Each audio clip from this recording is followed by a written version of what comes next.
Welcome, in front of me is a Motorola Moto G 5G Plus, and today I'll show you how to capture a screenshot on the device. So let's get started by opening up the content that we wish to capture, which I am gonna use settings as an example. And once it's open, the first way to capture it would be by holding power key and volume down. And there we go. As you can see, it captures it.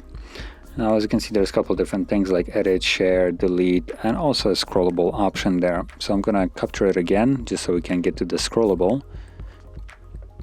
Oops, I pressed this key by mistake, so let's try that again.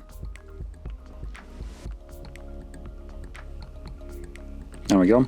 So once you tap on the scroll right here, it will start scrolling, and you can tap on the square right there to stop it before it reaches the end.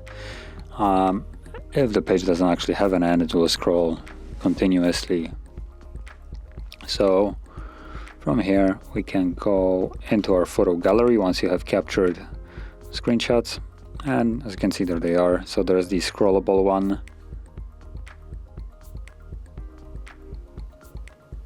As you can see, this is the scrollable one, and then there's the normal one. Now, apart from capturing screenshot with the power key and volume down, there is also another way. By holding the power, it will bring up the boot options along with a screenshot, and it will do the same thing as the power key, just a little bit less convenient placement of it.